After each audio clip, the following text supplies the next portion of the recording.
것입니다. 하나님의 아들이 나타나신 것은 바로 이 마귀의 일을 멸하기 위해서입니다. 하나님의 자녀들은 계속해서 죄를 짓지 않습니다. 이것은 하나님의 씨가 그 사람 속에 있기 때문입니다. 그는 하나님에게서 태어났으므로 계속 죄를 지을 수가 없는 것입니다. 이 말씀을 가지고 진리의 길에 대해서 한번 알아보도록 하겠습니다. 이 세상을 하나님께서 통치하는 방법이 있는데 그것은 바로 심고 거두는 법칙에 의해서 이 세상을 다스린다는 것입니다. 우리가 농부가 여기 있으면 농부가 땅에다가 씨앗을 심죠. 그 땅에 씨앗을 심는다는 것은 그 씨앗을 하나님께 맡긴다는 의미입니다. 즉, 이 씨앗을 땅에 심었을 때 하나님께서 그곳에 비를 주시고 햇빛을 비춰주셔서 열매를 성장시켜 주신다는 믿음이 있기 때문에 심는 것이죠. 만일 이 농부가 그러한 믿음이 없다면 심지 않거나 혹은 심어놓고도 계속 땅을 파면서 확인해 보겠죠. 그러면 그 씨앗이 자랄 수가 없는 것입니다.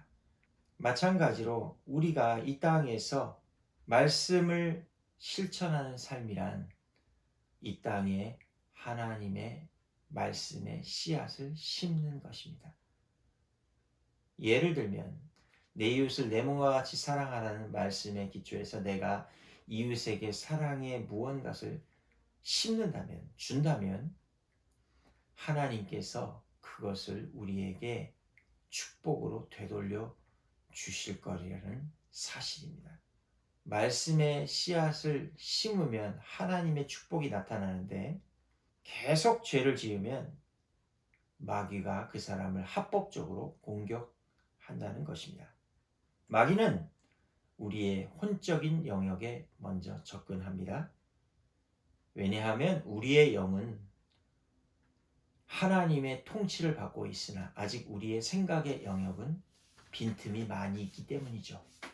우리가 좋아하는 것을 통해서 우리가 긴장을 풀고 있을 때, 특히 식사하거나 이렇게 마음의 긴장을 푸는 그러한 시간에 마귀는 죄악의 씨앗을 심으려고 한다는 사실입니다.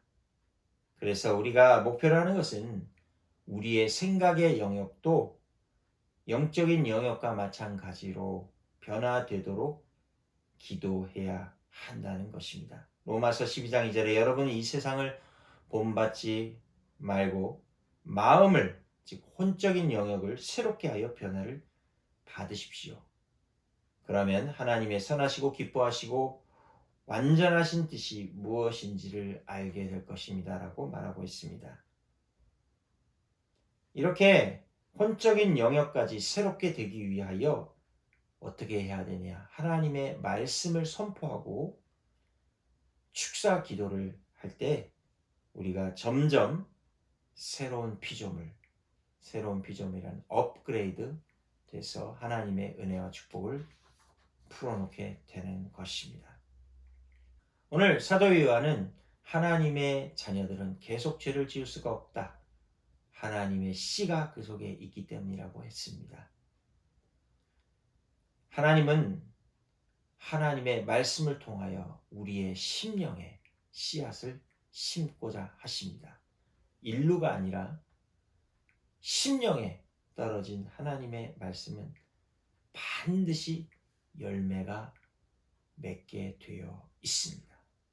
어떤 사람은 이렇게 말할 거예요. 저는 교회 가서 늘 성경 말씀 듣고 설교도 잘 들었는데 별로 제 삶이 달라진 게 없는데 왜 그런 겁니까? 라고 질문할 수가 있겠죠.